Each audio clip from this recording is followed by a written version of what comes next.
Olá, gente, meu nome é Cláudia Sanibal, sou nutricionista. Hoje, como meu convidado, meu parceiro aqui, Dr. Sandro Muniz, ele é otorrinolaringologista. Em Mogi das Cruzes ele atende lá no edifício Metropolitan e atende também no Tatuapé, na clínica Era. Ele também realiza cirurgias nos principais hospitais de São Paulo, tá certo? E hoje ele veio contar um pouquinho aí para as mamães, para todo mundo que tem essa curiosidade de saber um pouquinho das vias respiratórias, né? Então hoje selecionei aí algumas perguntas junto com o Dr. Sandro. E a primeira pergunta foi: seu filho ronca? Né?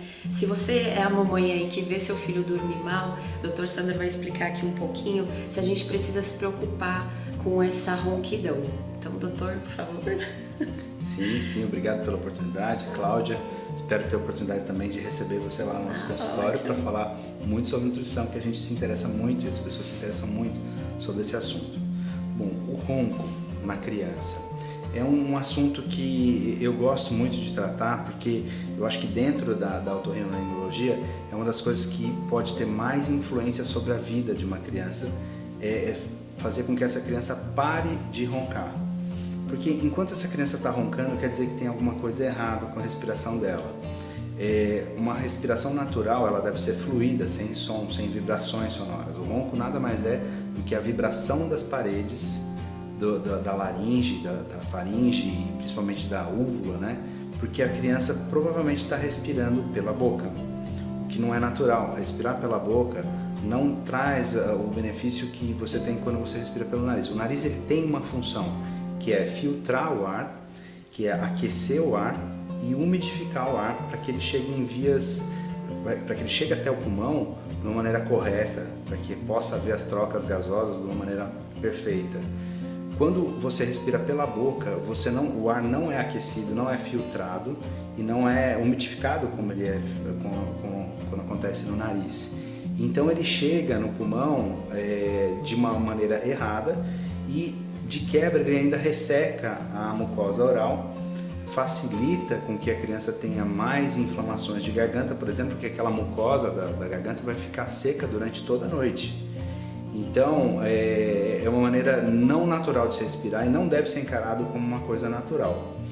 Fora que a criança também vai ter um sono mais agitado, porque na verdade ela fica mudando de posição a noite inteira da cama para procurar uma posição melhor para que ela possa respirar melhor. Então, você imagina que tem crianças com adenose que chegam a obstruir, vamos lá, 50, 70, 80, até 100% da passagem do ar.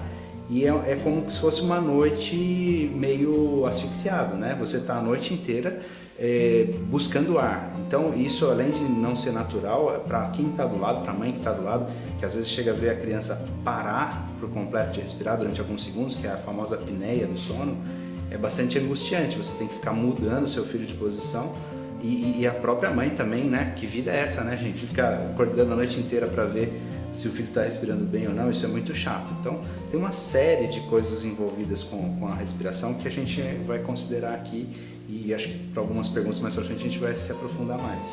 Tá. E aí, linkando com essa parte que você comentou sobre as infecções de garganta, né? Tem muita mãe aí que passa um perrengue de toda hora tem que estar levando em pediatra, ou às vezes de madrugada tem que sair correndo para levar no PS, e aí entra o famoso antibiótico. Antibiótico faz mal, doutor? O antibiótico, vamos dizer assim, ele é um mal necessário, né?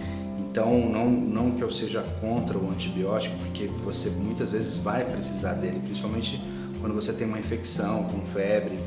Essa infecção ela é bacteriana, a criança ela vai ter um processo infeccioso que vai deixar ela de cama, vai deixar ela prostrada, não vai deixar ela se alimentar normalmente. Então, muitas vezes você precisa do antibiótico.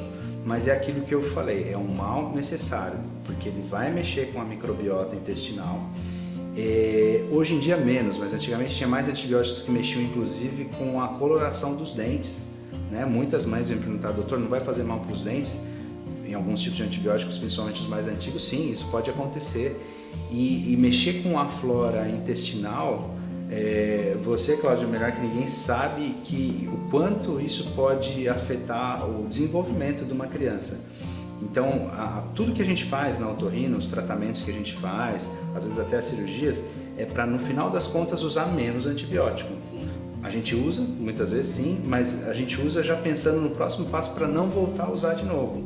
Porque a pior coisa é a recorrência, né? Ficar tomando uma vez atrás do outro, porque você às vezes tem que usar um antibiótico cada vez mais forte que o outro também, e começa uma outra preocupação. Quando você chegar nos antibióticos mais fortes e a criança continuar tendo problema, e aí? Para onde você vai? Qual vai ser o próximo passo? Você vai ficar na dependência de se desenvolverem antibióticos mais fortes?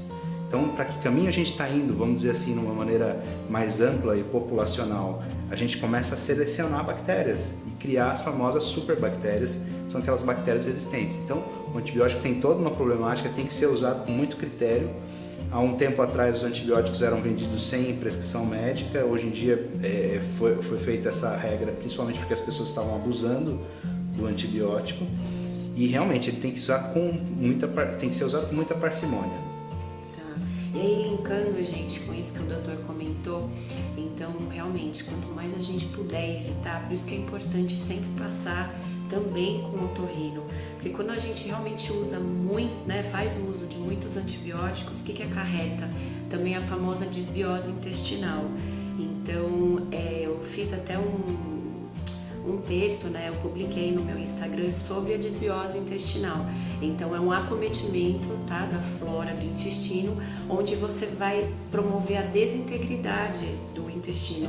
E cada vez mais o uso de antibióticos, de anti-inflamatórios, de laxantes, que a galera usa muito, achando que isso vai ajudar, e na verdade você está acometendo mais ainda, né, a parede do intestino. Então tem que tomar muito cuidado, porque lá na frente o seu filho hoje, ele vai melhorar, mas você não está vendo que cada vez mais a criança começa a ficar até ressecada. Então quando chega aqui, a criança às vezes passa uma semana sem ir ao banheiro. E aí ela fala, não, doutora, mas estou dando suco de laranja, não sei o que, mas há quanto tempo seu filho usa antibiótico? Ele usou 10 dias e agora está usando de novo. Eu falei, meu Deus, aí eu expliquei e tal. Então tem que ter um critério muito, né, assim, acirrado no uso desses medicamentos que vão acometendo principalmente o intestino. Então toda a parte de alimentação é importante fazer também para criar uma defesa melhor do sistema imunológico para as crianças, né? Então aí eu puxo a sardinha para mim. Sim. Que realmente você deve fazer um acompanhamento nutricional também desde já, para ajudar não só nas vias respiratórias, mas no sistema imunológico no geral, né? E falando um pouquinho aí sobre esse processo de respiração, oxigenação, a gente linkar com a parte de desenvolvimento e crescimento da criança. Então, doutor, o que você tem aí para falar pra gente? Então, aquela criança que, por exemplo, respira mal. A gente fala muito do exemplo da adenoide porque é um exemplo clássico, mas a rinite alérgica também pode contribuir para isso, tá? Mas é aquela criança que, sendo por causa da adenoide, sendo por causa de rinite, ela não respira bem, ela não tem esse problema só durante a noite. Durante o dia também, ela vai estar respirando pela boca, né? Então, a noite fica mais evidente, mas durante o dia ela continua respirando mal do mesmo jeito. Isso vai acarretar uma série de alterações. Mas a criança está sempre respirando com a boquinha aberta e sempre com aquela arcada dentária, a gente chama de mordida aberta, né? Os ortodontistas conhecem bem essa situação. A criança, ela vai fechar a boca, mas a boca não se fecha totalmente. Muito disso se atribui à chupeta também, mas eu acho que a chupeta é menos importante do que a respiração bucal em si. Ela influencia muito mais, a respiração influencia muito mais do que a chupeta.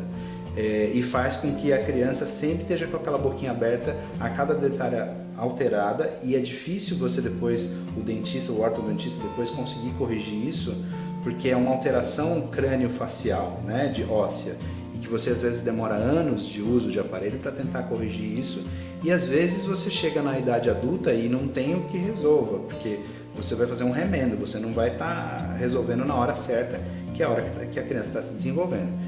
E fora isso, o crescimento em si, porque uma criança possa se desenvolver normalmente, crescer normalmente, ela precisa, lógico, se alimentar bem e ela precisa se oxigenar bem, tá? Então não adianta ela estar se alimentando perfeitamente e ela estar respirando mal com uma restrição de oxigênio, tanto durante o dia quanto durante a noite. Então aquela criança que às vezes tinha um potencial de crescimento muito maior, ela acaba perdendo aquela época dos estirões, né, de crescimento e tal, e isso você não vai conseguir recuperar posteriormente, tá? Eu recebo de muitos pediatras, colegas nossos, pacientes que às vezes não estão crescendo, não estão chegando na curva de crescimento adequado por causa de uma adenoide. E a gente vai lá e vê que depois de operar dessa adenoide, a criança começa a desenvolver de uma tal maneira, começa a se interessar também por comidas diferentes, porque ela começa a sentir os cheiros diferentes. Muito do que a gente se interessa pelo alimento é pelo olfato, e a gente vê uma transformação meio que da água para o vinho. Questão de 2, 3 meses, eu peço para tirar uma foto antes e depois, e a gente vê uma diferença incrível.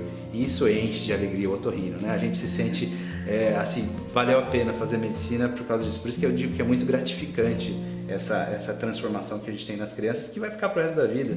A gente vai encontrar às vezes com 15 anos, 16 anos na cidade, no clube, e fala: ô tio, o senhor me operou. Daí é a hora que a gente vê que a gente está ficando velho mesmo, de fato, né? Então eu acredito muito que você que está escutando a gente e vê essa relação de tudo que foi dito aqui, é importante que você não só passe com o otorrino, mas como já traga o seu filho para fazer uma avaliação nutricional.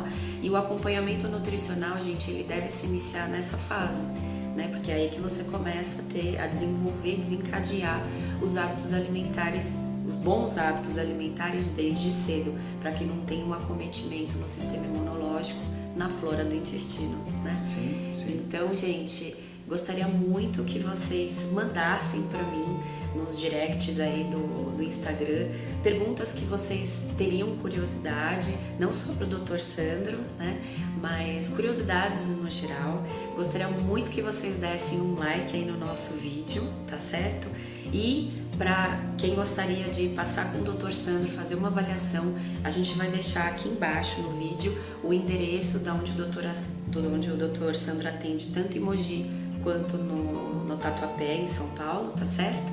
Agradeço muito, doutor, pela sua visita aqui para nós, né? E seu tempo, né? Para contar um pouquinho pra gente o que é todos esses acometimentos das vias respiratórias. E agradecer somente, gente. E é isso, por hoje foi isso, Dr. Sandro Muniz. Obrigado pela oportunidade, e espero que haja mais oportunidades como essa para a gente fazer. O que eu acho muito importante é essa interação entre as especialidades. A gente citou também aqui os ortodontistas, que também tem tudo a ver com essa área, e quem sabe a gente consegue linkar mais assuntos para trazer mais novidades para vocês. Lógico, obrigada, viu, doutora? É isso, gente, obrigada, viu? Curta aí o nosso vídeo. Beijão, tchau, tchau. E corta. É ela que é a dona do canal. Mas aí é legal. E aí eu ficava, Diego, não corta. Diego, corta. Diego, corta.